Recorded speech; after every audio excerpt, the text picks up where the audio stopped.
You're listening to Accounted For, the Canadian podcast that explores the intangibles of every career. I'm your host, Daniel Lee.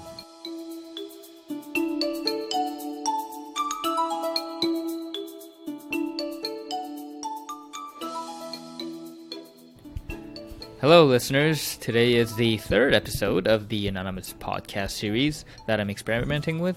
The field we will be exploring today is management consulting in Canada, specifically as if you were in the MBB firms, aka that's McKinsey, BCG, and Bain. We talk about the various projects one might experience, the realities of travel projects, the MBA culture, and just many more of the different kinds of myths as well as assumptions that people have about the industry in general, from my own experience and also from my guest experience. And to continue on with the mantra of Anonymous Podcast, to allow for the candidness of our conversation, we've made the guest identity anonymous and changed up the individual's voice as well. And trust me that this individual is very well acquainted to this world of management consulting and is a veteran.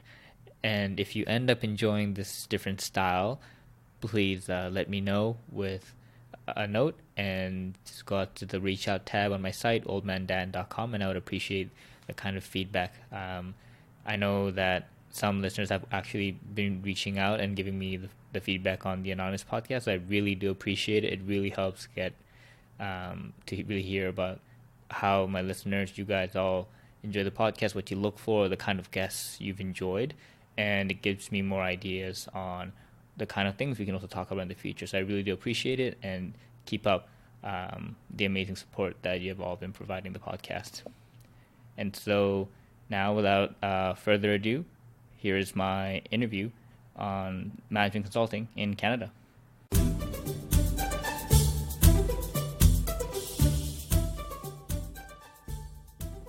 Hey everyone, welcome back to Accounted For.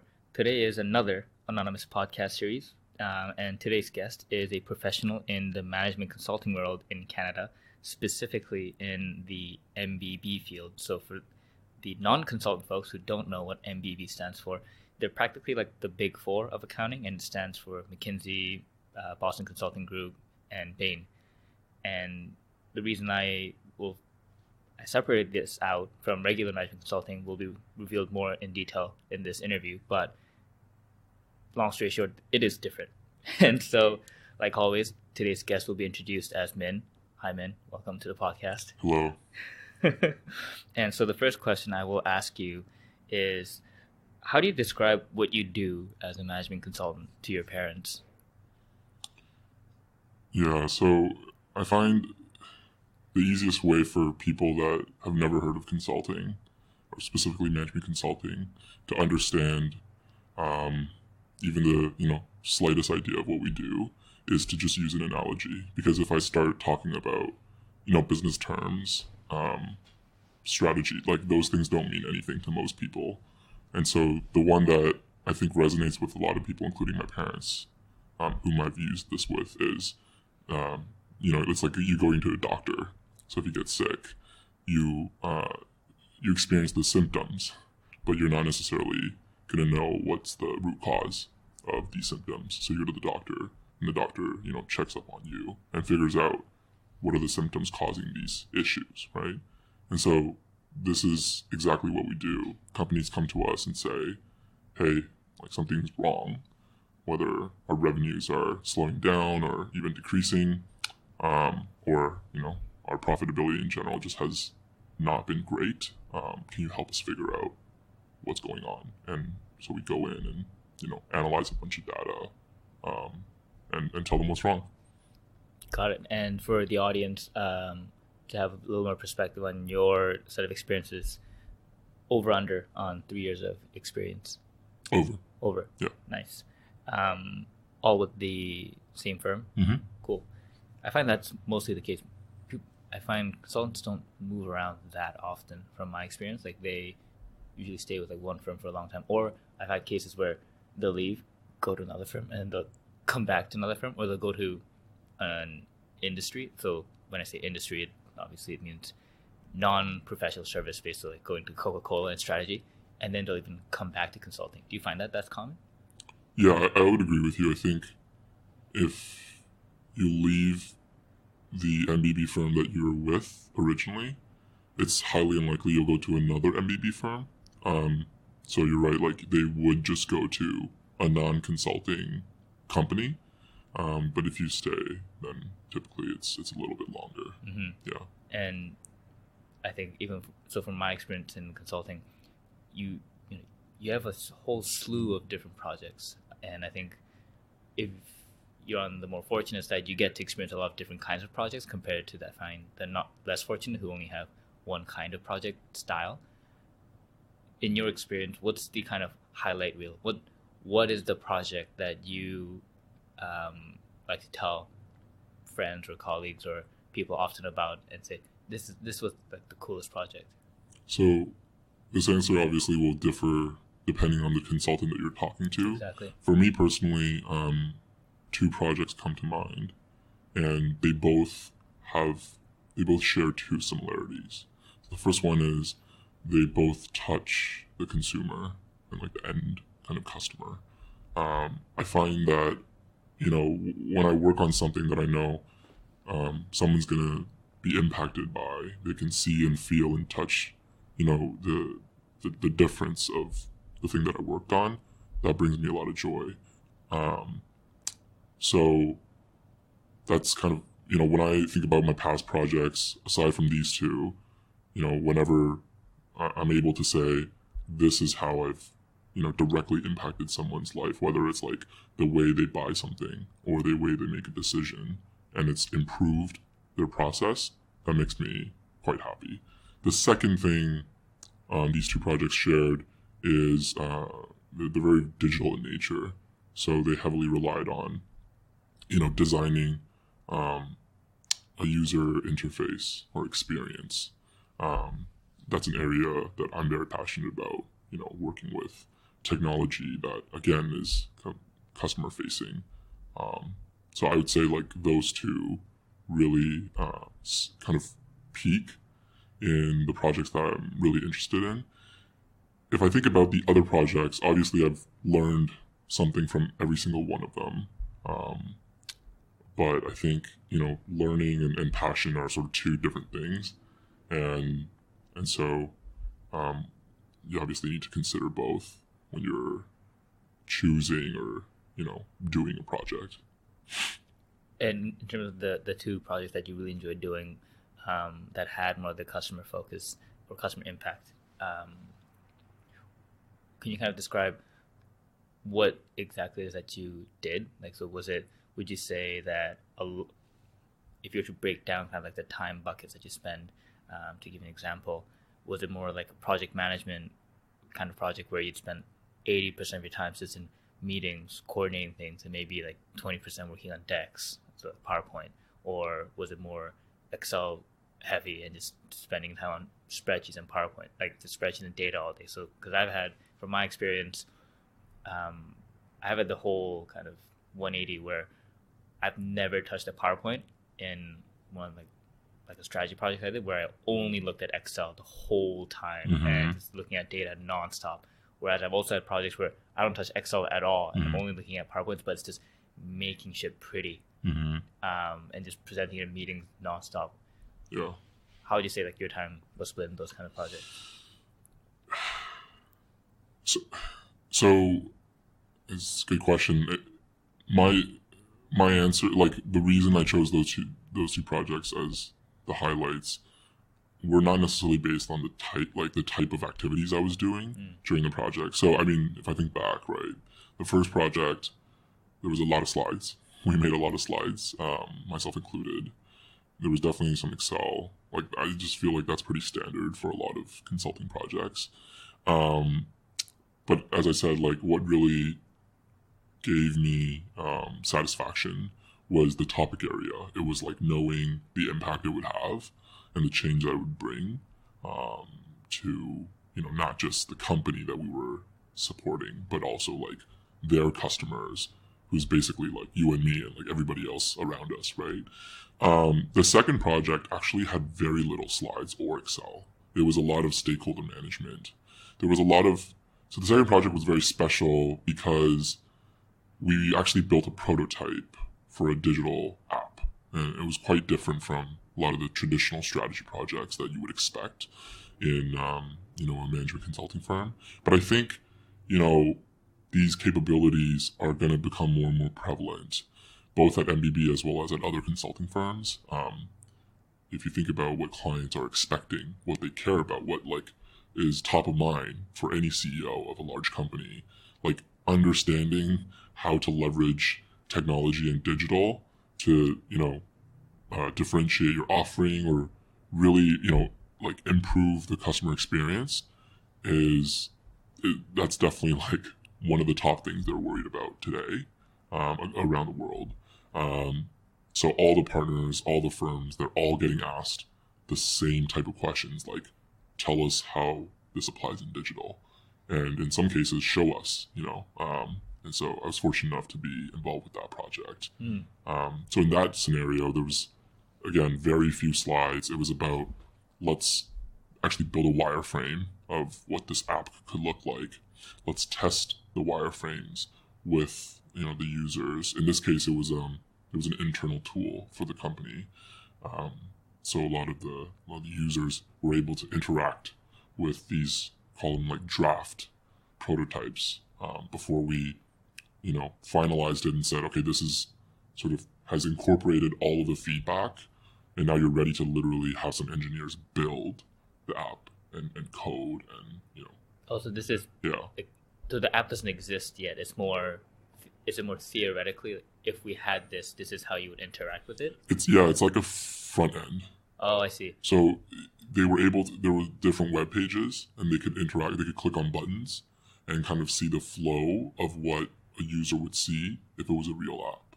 But the data was not live, so there was no sort of real-time update.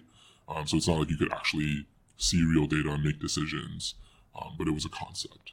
Gotcha. And do you find that from your experience with projects what percentage of them would you say that you actually get to see the end or what you did actually impact or actually come to fruition? So for example, like you, I love it when I see my projects come to life. And the two big, more tangible ones that come to mind are, I was on a project that helped actually create an insurance company from scratch, and I became a client of that insurance company. So that was great. And so that's one that actually worked. Another one was a credit card project where we were trying to create a credit card from scratch. And we went into production. It was so close. I was going to get that credit card, but out of nowhere, the hands that be said, nope, we're going to cancel it. So we stopped all production, burned everything, and that project does not exist anymore. No one even knows about it. Deleted everything. I find that for me, from my experience, even a lot of the strategy projects I did, I make all these binders, the slides and everything, and you have no idea what happened to them afterwards. So I think maybe about 20% of my projects actually come alive. At least that I can see. What's your percentage like? I mean, I don't know. Yeah. 20 sounds reasonable. I can buy that. I think there's also a spectrum, right? So I think when you're working on a credit card, there's a tangible deliverable, right? So it's a go or no go. Either you have a credit card or you don't have a credit card. So it's very binary. I think a lot of the projects that, I've worked on and a lot of consulting or consultants have worked on are longer term, 3-year, 5-year, 10-year, 20-year strategies, right? And so there's a time component to that, and how much of what you recommended actually got implemented in 5-10 years. It's very hard to put a finger on it. A couple of examples I can think of where there are tangible outcomes are, if you worked on a private equity due diligence, right?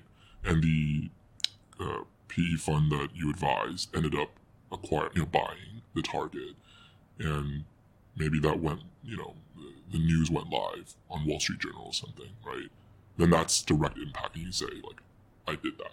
I analyzed the market, I looked at the revenue model, and that, so, you can say, put your fingerprint on it.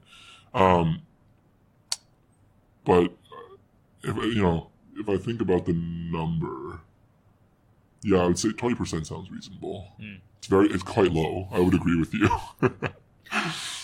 And but you mentioned how the strategy tends to be, I think ideally management will think long term, but I found that my strategy projects tend to be very much shorter than. So I think in the consulting world, projects kind of get differentiated as like strategy or like business transformation, and usually it's not mutually exclusive. I find that you need the strategy component in the beginning, and then you have business transformation afterwards.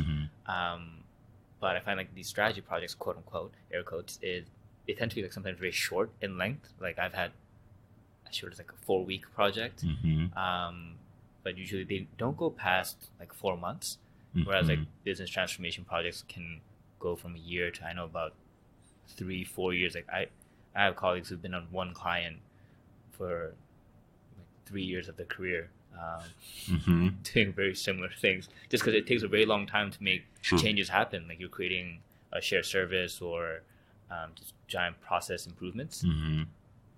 What is your experience from what you see, and how would you say like most projects split for just the consultant that you see in general? Like I would say that 80%, if we did the 80-20, 80% of my consultant colleagues would be on that giant business transformation 3-year kind of project, whereas 20% would be doing like the more shorter term, fast spin stuff.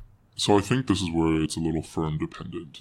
I can't speak for other firms, but for the firm that I work at, it's almost like 95 or 100%. Everybody is on the generalist path where they're constantly experiencing different things, because there's an active effort from staffing to ensure that you're getting a diverse set of experiences. You're not going to learn or grow if you're always just doing the same project, same clients, same capabilities, right? So they, as you mentioned, every 3 or 4 months, we have a discussion, we meaning the consultants, with staffing and say, okay, here's how our current project is going, what's in the pipeline. And there's an active conversation of, I've done this before, I'm interested in these things, I need to develop these other skills. So based on those 3 factors, what is kind of the best next step? And that's a very consulting thing to say, but what is the best next project for me to both get, ideally balance between what I'm interested in, but also like ensure that I'm still learning and growing as a professional. The bar, I'll just say something about quick about development. So it's closely tied with what you're staffed on, right? The bar for your professional development rises really quickly. In my particular firm, it rises every 6 months. So the idea is, at the beginning of your 6 months, you're challenged to do something new or a set of new skills, demonstrate a set of new skills. By the end of the 6 months, if you're on track, you would have mastered more or less those skills. And then at that point, they'll reset the bar again and then challenge you to do a set of new skills, again, putting you outside of your comfort zone. So it's sort of a never-ending, like, you keep getting elevated, which is obviously helpful for your development. Sometimes it feels a little bit, a little bit tiring, just because you're like, okay, I finally got the hang of this. Now I got to jump even higher. And then once you get the hang of that, now I got to jump even higher. So, but that's kind of the model that I think a lot of the MBB or all 3 will adopt. And and just to go back to your original point, so as a result, it would be highly unlikely, or I wouldn't think this would be the case, where someone would be stuck, like quote unquote stuck in one client, or doing one type of project for like 3 years. Like I've heard of 10 months for sure. That's probably the upper bound. 3 years is way too long, because at that point you're like, that's all you know. And if I put you into a brand new situation, a brand new problem, you're not gonna know how to get up to speed, or you'll get up to speed a lot slower than someone who's been, challenged 3 times in the same period that you've been challenged once in 10 months, if that math makes sense. Yeah, no, I think Yeah. intuitively it totally does. Yeah. And yeah, I think I totally agree with that. And for me, I've never had a single project longer than 4 months, but that I think ruffled a lot of feathers for me to just get off projects that other friends stayed on for a year and a half. But my experience was a lot of struggle with actually trying to get the projects I want and actually saying no to projects I just didn't align with what I want to learn, what I was interested in. Because I think sometimes there's like the business component of, yeah, we just need a body here to do this project because you got to make money for the company to bill your hours. And so I found that relatively more on the challenging side to try to get the projects that you want. How's your experience been? Like, do you vocally, like you talked with the staff and you talk to them, do you find the reality is that you have more say and you've been able to orchestrate, okay, I want to choose this project, I don't want to do this one, and so forth?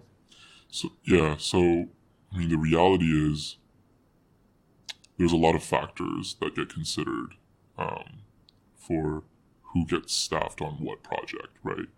And I think I do think, just speaking from my experience, I do think my input was valued. So it wasn't like I said, hey, I'm interested in digital, and then they were like, okay, cool, and then just like didn't even take that as an input and just put me on something. Like, I definitely believe that they seriously considered my input and tried to make it work for me. At the same time, there's a lot of other factors like just what the business needs. If if you're good at a certain skill and a project requires that skill and there's nobody else, right? If everyone else is staffed, then in that particular example, like, you would be the best candidate regardless of what your like interests are. So I think the experience with staffing is different for everyone. Like, for example, for you, it was more challenging. For me, I got actually pretty lucky. Like, I got most of what I asked for. And occasionally, like, here and there, they'd be like, hey, so I know, we know that this was not your top pick, but you get to learn these two things, which is still, valuable. And in those instances, like, I trust them. And I say, I trust that you've taken my interests at heart. And, this was still the outcome. So I'll just go with it. And so I think net, I've been pretty happy with, what I've been able to experience. Yeah. And on the, I guess, spread of projects, a big thing for consulting that I think a lot of young people say when they apply or want to join is the travel. They'll say, I love travel. Yeah. I want to be a consultant because I love traveling. Yep. I was like that. But after doing it and after having been on travel projects, I ended up like telling my staffing manager, no travel for me. Like, it just doesn't work with my life. Mm-hmm. But yeah, what's your experience? What do you have to say about the travel life of a consultant? So for me, it all boiled down to expectation versus reality, right? And a lot of these young, and myself included, right, when I was recruiting in undergrad, the expectation is like in the movies, like, oh, you're traveling to these really cool places and large cities, and you're like wining and dining in these cool like rooftop bars with your clients and whatever, like you're traveling in first class or something. So the expectation is a very glamorous version of traveling, right? The reality is all of your clients care about cost. All of your clients, or most of your clients, are not going to be in cool, sexy cities, so the reality is that a lot of your clients are in rural, in the worst case, or like suburban areas where there's not a lot going on. It's not a big city, and you just have to sort of fly there every week for a couple of months, stay at the same hotel.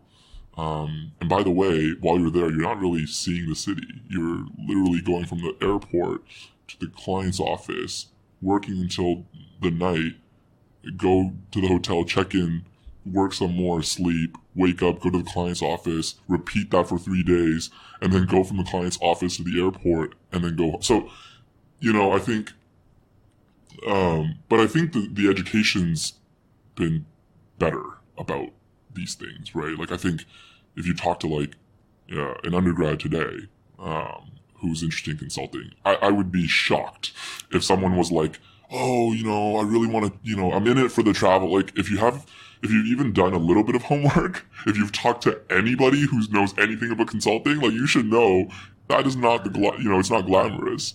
You shouldn't be in it for the travel. Like, you should be in it for the learning, for the diverse, industries and the people. They're very smart. So anyway, that's all I have to say about travel, is that I think it's always been a big myth.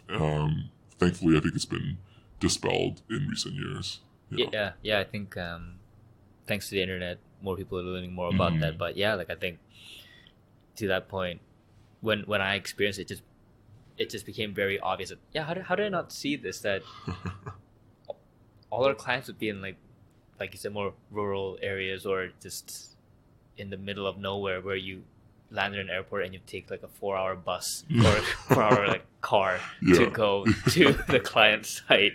And yeah, like you said, like, my experience has been just work hard, eat dinner, sometimes with the team, sometimes by ourselves, and go back to the hotel, go to the manager's room, all huddle down, work together, go to bed, wake up in the morning, breakfast together, go to client site together, work. Yep. And by the way, that's the best case scenario, right? That's assuming there's no flight delays or cancellations. So, for the listeners, like, I'm sure a lot of people listening have traveled, but if you're not in a job that requires regular travel, you may have forgotten that flights don't always operate on time. In fact, most of them don't. And, it's really painful when, you're sitting on the tarmac, or even worse than that, you're sitting on the tarmac and they tell you your flight's canceled, so you actually have to get off the plane. Anyway, so there's a whole, set of scenarios that just goes downhill with travel that, anyway, so the bottom line is travel is not that fun. I guess the perks is you get like status, which then you can translate to your personal vacations, hotel points, which again you can use for your personal vacations. But the act itself is not enjoyable. What percentage of your project would you say is travel? So if I think back to the past couple of years, like 50-50. Yeah, 50 travel, 50 non-travel. And it's all been in North America. So if it's like, travel, it's usually either Canada or US, because the office is based in Toronto. I think if you're with another like one of the other firms, or some of the other firms rather, that could vary, like the amount of travel. It has to do with the staffing model. So some firms gravitate towards a global staffing model where it's more about the expertise and where the experts are, and they'll source them and basically fly all the experts to like one place to work together. Then there's more the regional teaming model, which is, I think, a lot more firms are like that, where, you want to make sure people are able to get to know each other in an office. Also from a travel perspective, it's more sustainable if it's closer. Yeah, I think from my experience too, most people tend to do the local travel model. Although I've had colleagues who, I think, have had 95% of the projects be travel, and the individual exceeded the health limit of number of miles that you were supposed to fly, and he was like, "Yeah, I think I have to stop and try to work from the home office or something." But yeah, I didn't even know that was possible. But I think sometimes it is, just given the nature of what you got to do. What's your least favorite travel project? Can you talk about it? Anything that pops to mind? Specifically because of the travel? No, or just in general? Just in general, like your least favorite project. We talked about kind of your two highlight reel ones, but what's the kind of project you dislike, don't want to see it again?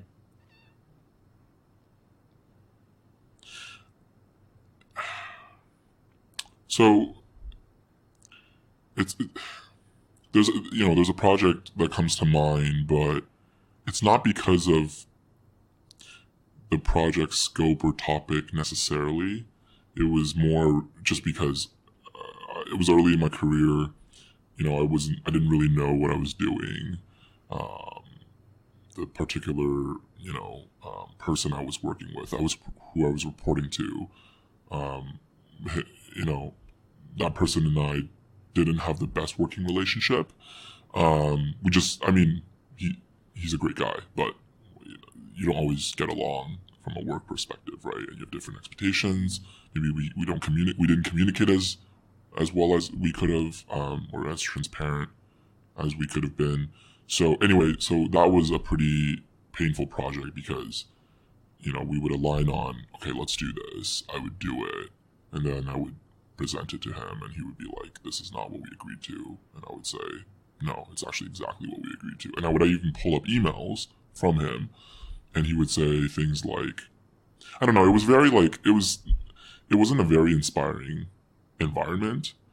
The person doesn't work with our firm anymore, and I'm not saying like, that's the reason. I'm just saying there's correlation. Maybe he didn't really he didn't fit in, quote unquote, with like the way consultants work, and so eventually he left. But the takeaway for me is that your experience on a project actually matters within consulting. Actually matters a lot more due to who you're working with than the actual topic itself. Like, obviously, the topic matters. If you're working on something you have zero like passion for, you're not going to get up in the morning being like, I can't wait to like work on this problem or whatever, right? But it helps a lot if your your team and the people you're working with,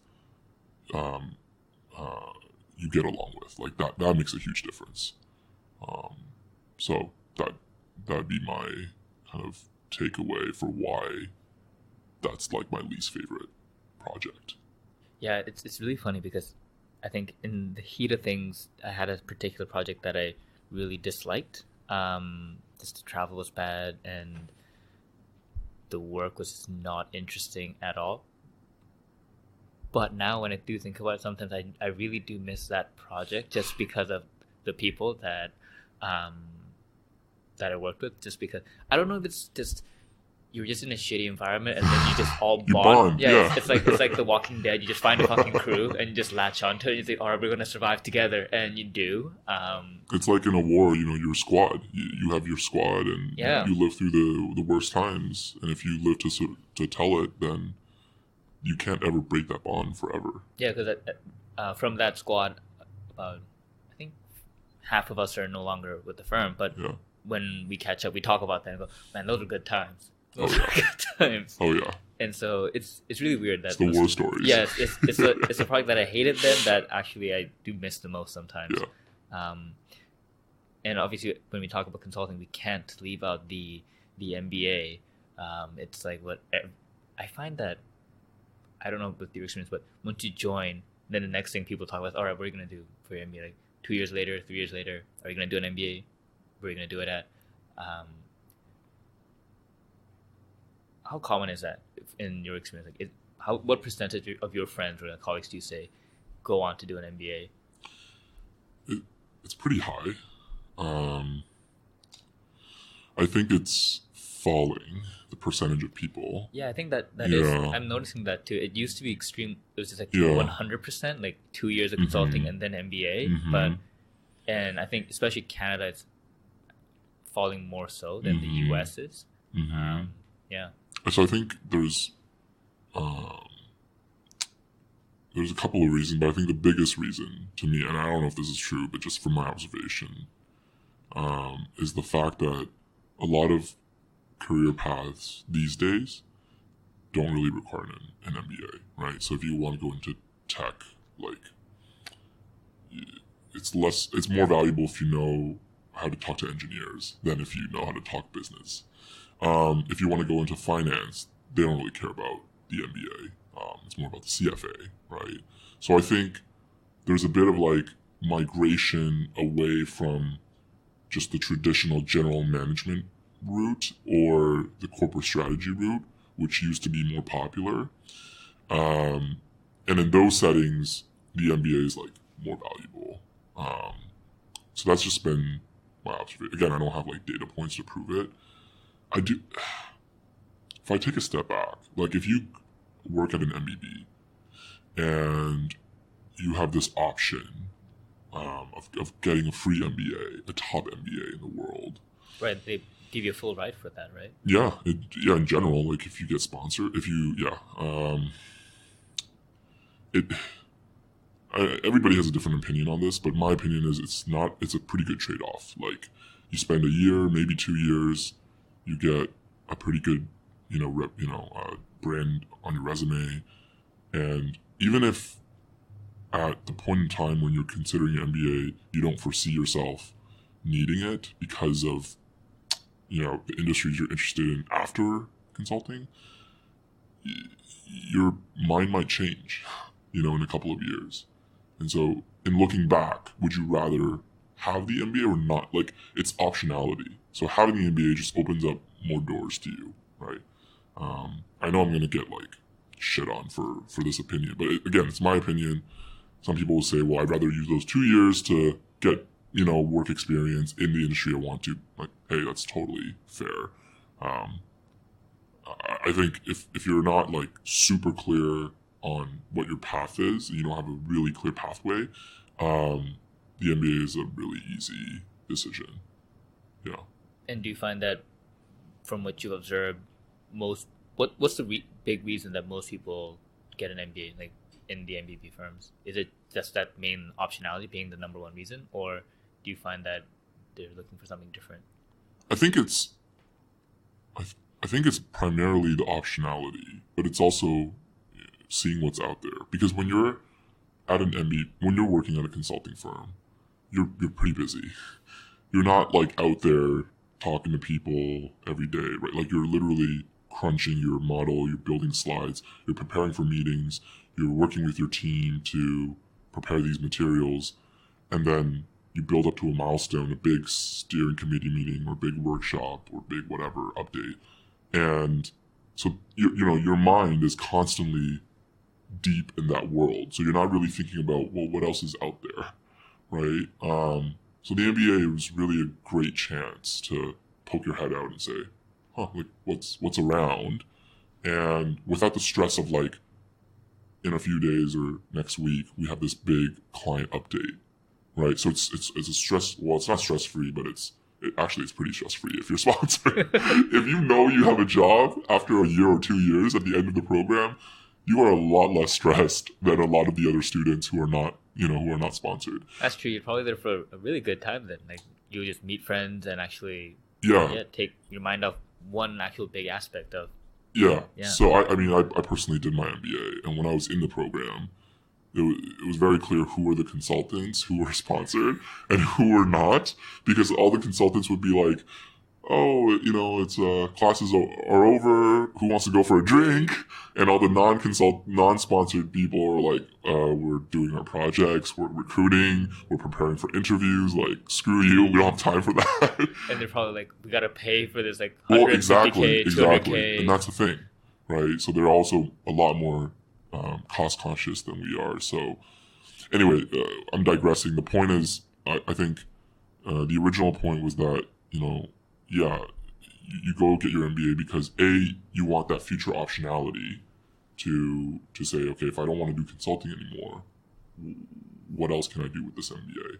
The second thing is spending time stress-free, looking at other options, talking, because obviously at an MBA, you get people from all types of backgrounds. So it's like it's basically like you're doing a whole bunch of informational interviews within like a year or 2 years, right? So you get the unfiltered version, not like the marketing crap that these recruiters try to sell you, right, of a role. And then finally, like the third reason, pragmatically, is people just need a break. After 2 years, 3 years, sometimes 4 years, of just constant grinding day in, day out. Like you kind of need to soul search a little bit. It's like, what else is there to life than just working on PowerPoint decks until like 11 p.m. at night every day? You know what I mean? So it's that chance to take a step back and just think about, okay, here, what do I want in my life? So from a much more philosophical standpoint, it was also very beneficial. And do you find that most people take that option of going back to the mothership, the firm that sponsored them after the MBA, or do people in that philosophical journey go, no, you know what, I found something better, and then go down another route? The majority will still go back to the mothership. You do get, okay, and I would say it's more common that if someone during their MBA does an internship, they're a lot more likely to jump ship. Because let's say you're at an MBA and then between first and second year, you go do an internship at a large company, like, I don't know, a tech company or something, or a venture capital fund, and you really enjoy it. And then at that point, you have a comparison, because then you can say, okay, I know what I'm going back to if I go back. And now I also know what else I could be doing if I don't go back. At that point, the trade-off is like, how much do you like this new thing? How much more do you like it than taking on the debt of paying for the school? And yeah, there are people that definitely was like, you know what, I'll just take the debt because I can't see myself doing another second of consulting. But I love this new thing. So that does happen, but it's not as common, I would say. A lot of people, what they'll do is, even if they found their passion, they'll first go back to consulting, do the 1 or 2 years of service, and then jump ship. Yeah, I think that's more common. Yeah. That's from what I've noticed too. Like, and some people that I speak to, I think everyone's different, but who get into the top MBA programs, they'll tell me about how, oh, dude, if I didn't have this brand, I don't know if I would have gotten in. Like, if I didn't have this consulting firm's brand backing me, or the kind of like programs that you guys have to help people getting the application ready. Like, you think, oh yeah, if I didn't have this, I don't think I would have gotten in. Do you feel that from your experience, or like the help of the to get into the school? Yeah. I definitely value the brand of the firm. Like, I there's no question that put me ahead of a lot of people just to start in the application. I didn't leverage my company as much as I probably could have in the application process, mostly because I wanted it to be a very personal view, like my application. So I think I got like one person to review it, my like essays and my application, and I didn't even take his feedback. Like, literally, he provided feedback, which obviously I appreciated, but I was literally like, if I take his feedback, it's not my real view anymore. I'm like packaging it in a slightly different way that's not fully representative. And so I was like, I'm just going to risk it. I'd rather tell the story from my point of view, as raw and unfiltered as I can, than try and sell these schools on who I am and what I want to do with my life. And that's a risk I was willing to take. I mean, it worked out in the end. But again, I definitely think that people can leverage their firms and their networks from the firms a lot when they're preparing for the application. Yeah, and I think there's definitely that kind of gamification too, where I've had colleagues talking about volunteering for causes they don't care about to put on the application, and getting the right projects, because some projects are sexier to put on because you did more meaningful work, or you get to kind of write in that I advised, like the C-suite, whatever, even though you're just taking minutes in the meeting room. And have you seen like other people from your experience like do that, or like really focused on like getting the right specs per se? And that's what I meant, right? Yeah. Like, it happens all the time. Yeah. And I'm not saying it's wrong. It's not just what I personally believe in. But if that's what it takes to get into the top schools that you want to get into, hey, like no judgment, right? Anyway, I think like as long as you're willing to accept kind of the trade-offs and of your decisions, that's ultimately what it boils down to. I wasn't willing to accept the trade-off of misrepresenting who I am or what I did, just to get into some schools. And in the end, like 2 years later now, I look back and I don't regret a single second of what I did, right? Like I maintained my integrity. Anyway, I feel like this is getting too like too deep and too like philosophical, but it's something I care about, and so I considered that in my application as well. Yeah, totally. And I think that kind of intentful approach is, in my opinion, very valuable to have. Do you find that it might just be my biased observation, but I found that a lot of consultants take the 1 year MBA route more so than the 2 year. Like just from my time, like even just interviewing at the MBB firm, all the people that interviewed me had 1 year MBAs instead of 2 years. Is there like, am I correct in that kind of observation that most take that path over like a 2 year one? And if that's the case, why do you think it is so? Well, I think so. If you think about the benefits of the 1 year, by definition, it's shorter. So you don't have a long enough break. Yeah, I mean, 1 year is a lot of time. Like if you think about, sometimes you take vacation for like 2 weeks. Already you feel like, okay, I'm kind of getting bored, like I'm ready to go back and do some work. So 1 year is actually a lot of time to just take a break and reflect. I think if you think about, in my mind, I think there's probably something going on where for the 2 year programs, there's really only like 2, maybe 3 that people will be like, I don't care about anything, I just want to get into this school. Like there's probably only 2 or 3. And then there's a whole slew of 2 year programs that people are like, like like if I get in, I may go. But then there's like 2 1 year programs that are really good, that almost beat like a lot of the 2 year. So the math basically works out as like, if you don't get into the top 2 2 year programs, then you're better off just going to the 1 year, because those are still better than. This is it's not black and white, obviously. There's a lot of factors to consider. A lot of the 2 year programs are amazing. I'm just saying, if you're getting super analytical and you're thinking about prestige, like that tends to be the math that people do.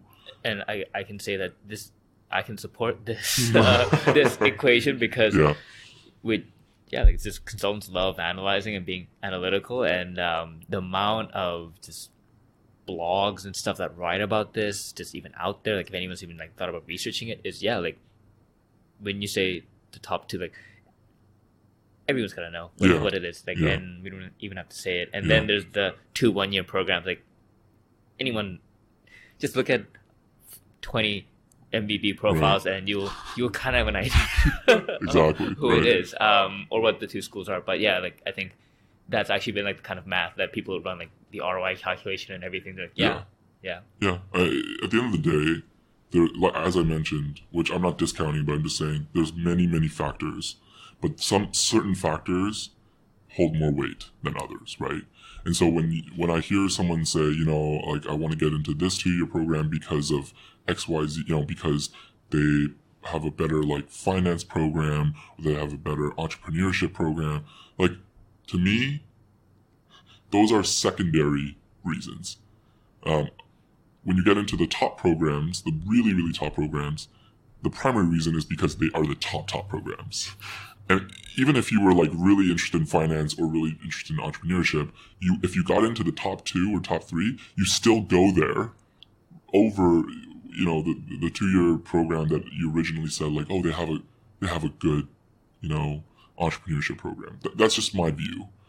Is there's a bit of prioritization, and after a certain point, I think this is going to ruffle a lot of feathers. I think certain people will tell them, justify to themselves why they went to this program, and they'll use these other factors. But the reality is, like, if they got into the top 3, they would just go. Anyway, I think there's no right or wrong answer. That's just like my 2 cents. Yeah, no, and that's funny because that's actually one of the advice that someone I met on my quest to get into consulting gave me. He was saying, just remember that whatever a consultant will tell you, a lot of it will be focused on helping that person console the choices that they've made. And so try to be objective. And like he was saying, I will do that to you as well. So be objective. Yeah. And that's just the nature of the human bias. Yeah. But in terms of just what you do then in general, like, I tried tackling a lot of kind of the myths or just kind of things that people talk about in consulting. Mm-hmm. What other do you think myths or stuff are out there in consulting that we haven't addressed? Anything that comes to mind that you get a lot? The one that I don't know if this is still a myth, but I remember when I was recruiting, people would tell, and people meaning like consultants, recruiters, people that knew about the industry would tell me that you're advising senior clients, you're advising, you're like high level strategy, and like sounds very sexy, right? Then you get in as an undergrad, and then you're like, I'm literally just doing Excel all day. I'm never seeing the face of a client. I don't even know their names. Or like, I'm working on one very small section of a PowerPoint deck as part of 5 deck. Like, I think there just needs to be expectation management when like consultants or firms are communicating what it is we actually do, like you would actually do. Like, we as a firm, we globally, from the partners down to the bottom, like, we do advise clients, but that is it's a very general statement. There's many things that happen in service of that recommendation that ultimately probably the manager or the partners are delivering anyway. So I think, and again, like, if you do your homework as an undergrad or an MBA student, like, you should find out that it's not just about like advising clients. Like, a lot of that revolves around heavy lifting and a lot of groundwork that, guess what, the partner's not doing, so you're going to be the one doing, right? So I think that's the one thing that I would probably emphasize a little more, and ask other consultants to emphasize a little more when they're talking about their work. Like, try not to, I know, again, it's human nature to want to sound important. Like, oh, like, I advised the senior clients of this like Fortune 100 company, and it was one of their top most, strategic initiatives, whatever. It's like, okay, but be honest, like, what else did you do? Oh, I also, did a bunch of market research and did a bunch of analysis and made a bunch of slides, and that took a long time. Like 80% of my time is doing that stuff. 95, and 5% is spent literally tying up the final recommendation. So I just think that's it, is the expectation management. I'm honestly so happy you said that, because I think that's the big thing I try to communicate to a lot of people too. And yeah, like I remember I'd go to recruiting events, and if my colleague just tries to sound too cool about it, I'll nudge him and say, so let's talk about what we actually really did. And then I usually start stories with like, this is my coolest project. I did some advisory work, calculating the value of a mine and doing renewable energy implementations. And they're like, wow, like kids eat that up. And then I go, so that was about 90% of just staring at Excel. And sure, I presented my findings to the director, but what happened before that was running to the print room in the middle of the night and printing giant posters, and you're the one carrying like bundles of posters and getting all the binders all nice and hole punched, getting it all together, carrying all the binders, and you're the one that's all doing that too. But people don't tell kids that you will be doing this. Like, you are not above this at all. Like, this is what we do. It, if I may borrow knowledge, like if you think about in a lot of professions, even if you think about like martial arts in the most ancient forms, right? You're not like if you join um, uh, like a school or if you join like a program, you're not doing the coolest moves like on day one.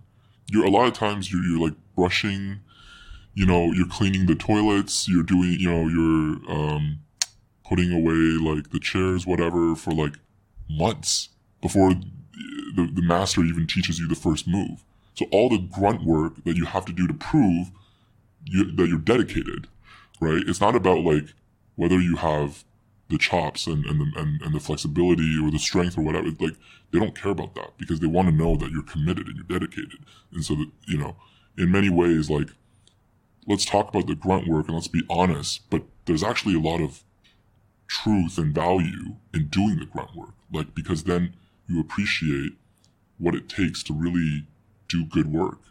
A lot of our clients don't understand like what we do, even when we're working beside them. And it's like, all they see is, really pretty PowerPoint presentations and like a lot of great thinking and a lot of great analysis.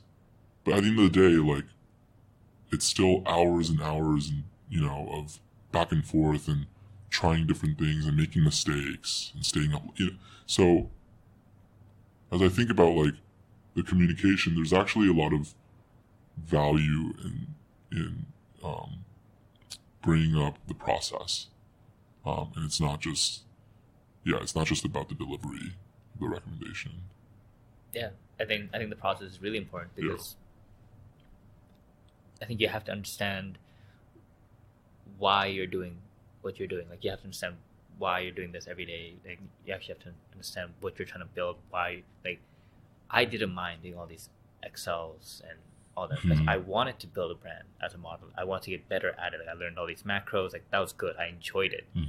But I think I was able to appreciate it because I purposely found a product that would let me do that. Like I wanted that process. But I find, like you said, if you come with unmanaged expectations, like I've had colleagues who get severely disappointed and say, man, I didn't get to advise any CEOs today, or in 2 years I haven't advised a single CEO. And I think in my time in consulting, I don't think I've met a single CEO. Yeah. I think I met a CFO, maybe a couple of directors, but I don't think I've ever actually spoken with a CEO like one-on-one, like advising him or anything like that. I was in a room with like a CFO. So in my couple of years, I've actually talked to one CEO. Okay. I like presented one small thing to him. Nice. You can say now you advise the CEO. Yeah, I guess. Couple of CFOs, but yeah, CEO. Yeah, that's why like I just laugh if I hear a consultant say, partner maybe. If they're a partner, I'm like, okay, I believe you. He's got to sell. He's got to sell. But to be honest, even partners very rarely talk to the global CEO of a Fortune 5. Like, these guys are really, really busy, right? So even then, I'm like, oh, you sure? But then I would be more inclined to believe. But if you're a consultant, if you're like, even post MBA, I'm like, no, you did not. Stop lying. Would you say that like you talk about how gone to North America, you travel mainly to like North American stuff. Would you say the consulting kind of mindset or work is kind of different in the States, like your counterparts in the US and stuff? Versus Canada? Yeah. I wouldn't say so. Okay. Pretty similar. Yeah. Yeah, actually, like no difference. The difference comes when you cross continents. Okay. So Europeans, Asians, South American, like that's where styles and culture and preferences starts to change. Yeah. Yeah, I'm trying to think. I've worked with a few folks from like Portugal in Europe, and they're pretty. I don't know. I think I remember it was them or the ones from Germany who were like, oh yeah, like this is pretty easy. We bust our ass over there. I don't remember if it's Portugal or Germany, but one of them has like a really intensive. It's probably Germany. Consulting culture. Yeah, it's probably Germany. Yeah, I think so. It's probably Germany. I think so. And in Portugal, it's like more stressed that we're working past like 7 or something, and you're like, really? Yeah. Working this late? That makes sense. Yeah. Have you experienced that kind of cultural differences? Yeah. Yeah. So, I mean, if I think about the world, right? Yeah.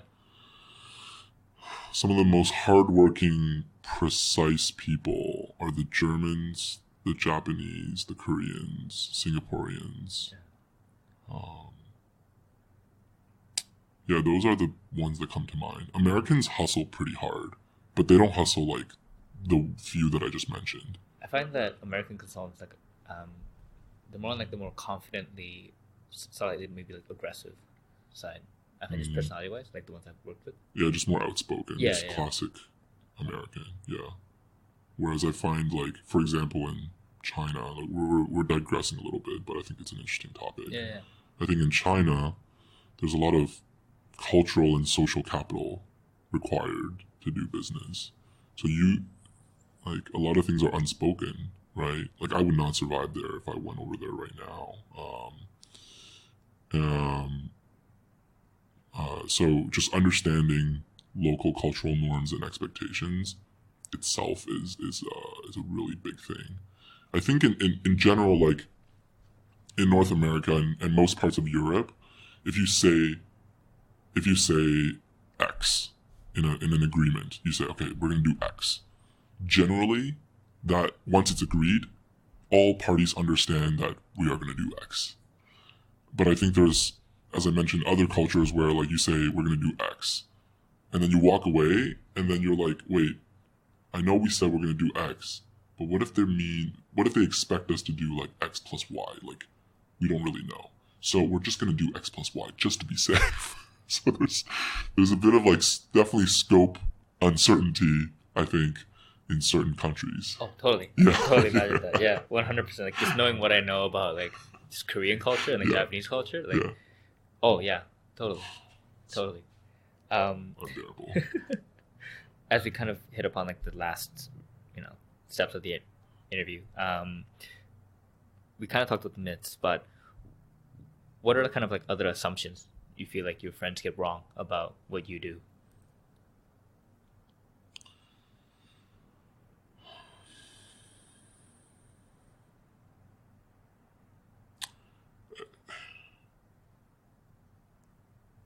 I think, okay, here's a good one. You're going to appreciate this. I think a lot of people, for whatever reason, a lot of people assume that consultants don't like clients. Like, they assume that consultants, like, either make fun of clients or hate clients, or, I've seen a lot of memes on the internet where it's like, oh, client sends you email at Saturday, 2 p.m., weekend is ruined or whatever. Like, that's not the reality, well, for most of the time, right? I would say, in general, from my personal experience, and also just observing other, consultants and their working relationship with clients, it tends to be pretty collaborative. Like, I like working with my clients. I like my clients as human beings. I want to help them. I want to help solve their problems. And when they come to me with questions, I don't see it as, oh man, you're giving me more work. No, I see it as like, most of the time at least, I see it as, okay, they don't know, they're struggling with something, and they trust that I can provide them with guidance or help them with something. So I actually feel like I'm empowered to help them, and I feel rewarded when I solve that issue for them. And so I think, yeah, it's a pretty like, I guess it's not even a myth, because I've definitely heard certain consultants in the industry being like, oh, my clients are like unbearable, I hate them, or oh, I can't stand my clients. Like, I think those are one-offs. I don't think, I don't think most consultants feel that way about their clients. Now, with that said, I do want to caveat that there are clients that are pretty like, they almost like treat us, I would even go as far as to say not very well, and treat us as like tools rather than, professionals and humans. So in those situations, obviously, you need to sort of manage that relationship and try not to get used, quote unquote, too much. But yeah, and I would say, and there's no precise number, but at least 80-90% of the situations, I've had very good relationships with my clients. Yeah, I think my experience I haven't had any negative client relationships. I actually find that what I liked about consulting was clients actually wanted me there more so. Like, they were happier that I was doing stuff like this. Like you said, it's kind of more collaborative. Whereas, when I was an auditor, it's more they get annoyed when you come and they go, "Shit, he's gonna say I did something wrong." Whereas it's more like we're trying to create something together. So it's been more collaborative in that sense. I think what I notice is that sometimes the clients get falsely vilified when the people that you're reporting to have a difficult time managing that expectation, or it's kind of more out of like fear, where the manager comes and says, "We have to do all this stuff," but the client didn't really even say any of that. But then the manager said, "We got to do this for the client." But it's actually his or her interpretation. Yeah. Right. And then, because sometimes you're actually closer to the client than the manager could be. Like, you have times like that, and you talk to them and go, "Hey, what the fuck is this about, man?" And then they're like, "Oh, never said do that." Yeah. And then you go, That's the signs of a problematic manager. And I guess, like, kind of on the closing note, is there anything about like consulting that you feel like we haven't covered that you feel like you want to talk about or we should talk about? I mean, I think whether for better or worse, I think a big part of this conversation has been around like myths and what's painful about consulting. I guess I want to end on a high note. There's a reason I'm still in consulting, and I've been in it for a couple of years. It's sort of, if I think about my experience and what I've learned and the people I've worked with, and how much I've grown, it never ceases to amaze me how much I'm learning still. As I mentioned earlier in our conversation, every time I feel like I've gotten the hang of it, they are somehow magically able to say, "All right, here's a brand new role. You thought this was your world. Let us expand it." Right? And so your world just suddenly got bigger, and what you're covering got bigger, which is both scary but also exciting.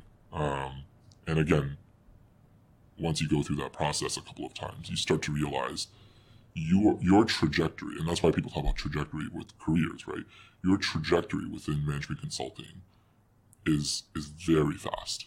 You learn and you grow much faster than you would at a lot of different capacities. So and I know for a fact that a lot of consultants would agree with me on that point. Sure, it's painful sometimes, or a lot of times, but for me, I'm willing to accept that trade-off. I think it's worth it.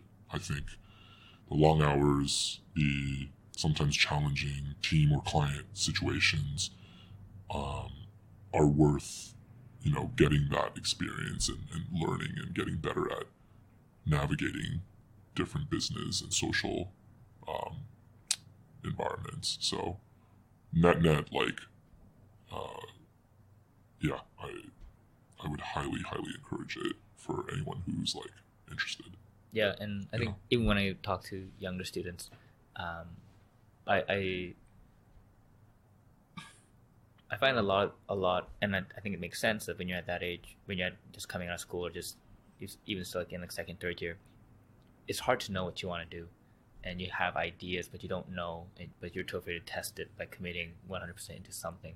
And like you mentioned, how people go to an MBA to, see what else is out there. But even like when you're in consulting, if you can also get on the right projects and actually be very intentional about how you want to take your career path, or even just let luck kind of hit you at certain points, you can learn so many different things. I actually see a lot of how the whole world's economic engine just works by being part of a lot of different businesses. Now the caveat is some people might not get that experience. Like I've known people who don't, but I think it also kind of comes with your kind of ownership of what you want out of your career. Like if you are someone who's very inquisitive and you want to learn, then I think you won't have any difficulty actually going into consulting and saying, yeah, I'm going to learn as much as I can about like 10 different industries and have like a bunch of different projects. Because that was my experience and I loved it. Like I tell people that I think I've had probably one of the best consulting experiences I could have had at my firm compared to like all my colleagues. Yeah. And I think if you're the type that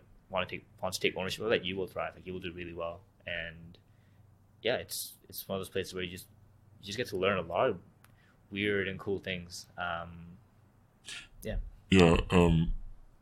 Daniel, I don't know if you've ever had this feeling, but the one really cool realization that I came to after being in consulting for a couple of years is, do you ever get the feeling that like you meet someone for the first time and they tell you what they do and you immediately understand what they do because of all the different industries and the projects you've been on and how different companies are organized and the problems they have to solve?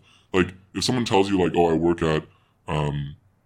in like the credit department of a bank, you're like, yep, I know exactly what you do. I know exactly how you fit into the picture. And if someone tells you like, yep, I'm, managing like constructions at one of these mining sites, you're like, yep, I know. Like that's like a skill that people don't realize they acquire when they do consulting. But a lot of people out there, like when they ask other people like what they do, they don't know what it means to be a certain role or what it means to be doing something at a certain company.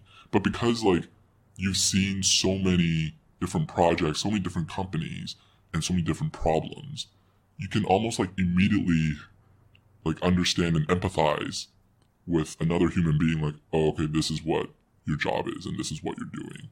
Yeah, you took the word right out of my mouth. It's empathy. Like it's the ability to empathize, and like you said, I kind of realized it later on too, where I think for me it was a combination of consulting and then like kind of digressing. Once you work at a hedge fund and you talk to hundreds of companies, like it accelerates it. But I think it's no different from the kind of learning you get to be able to empathize with other people because you know now. Like you have perspective. Before you didn't know, but now you've learned, and that's kind of cured a bit of your ignorance, and now you can actually empathize and actually have a very meaningful conversation. Like I'll just be in a coffee shop and I'll meet random people and I can immediately understand what they're talking about. We understand like, oh yeah, you're in the financial markets. Cool, let's talk about that. Or, oh wait, before that you used to be in like insurance. Oh cool, yeah, like I know insurance companies, let's talk about that. And then you can have like a really lengthy and deep conversation that can actually develop into a relationship and take you further somewhere. And I think, yeah, like it's really cool. I think it's wild, right? Yeah. Because if you think about like the majority of the world, and sorry, I know we're up on time. I just wanted to make this last point. The majority, like when a lot of people will say like, oh, I'm in services, and then not like 80+% of the time, the other person will be like, cool, that's it. Like they're not going to inquire. They're not going to know like, even if this person in services explains to them like what they do, either they don't know what it means or they don't care. But if someone told me, right, oh, they were in services, I'd be like, what do you mean? Say more. Like, what type of services? Oh, I'm in like, corporate services. We deliver like uniforms for whatever. Oh, cool. So no, I get it. So you're a B2B environment.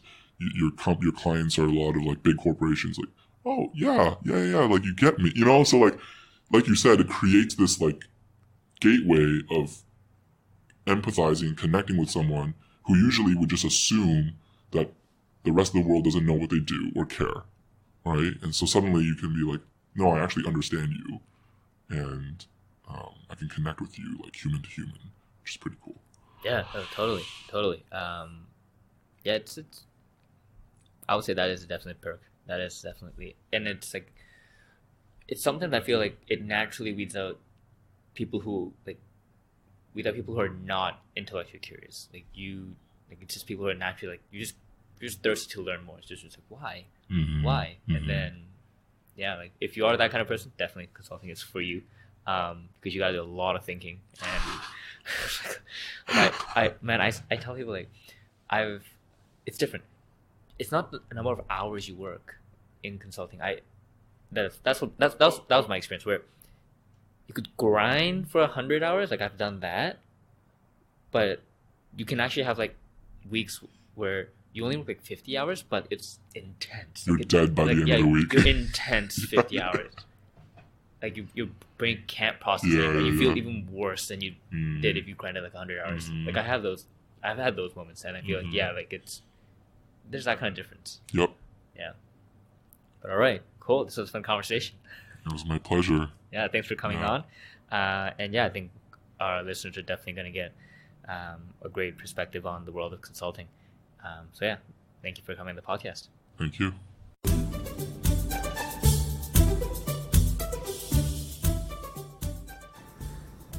So thanks for listening to the podcast. If you enjoyed what you heard, please check out other episodes and don't forget to subscribe to stay up to date for the future episodes. Also, I would really appreciate it if you would leave a review on iTunes, Google Play, or Stitcher, whichever is applicable to you. To see past episodes, you can go to oldmandan.com/podcasts. Also, you can sign up to my weekly newsletter on my blog, oldmandan.com/newsletter.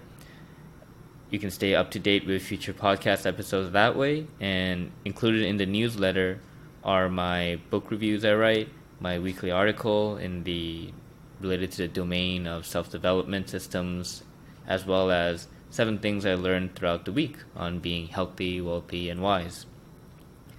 Finally, special thanks to icons8.com for allowing me to use their music Tiny People on the podcast.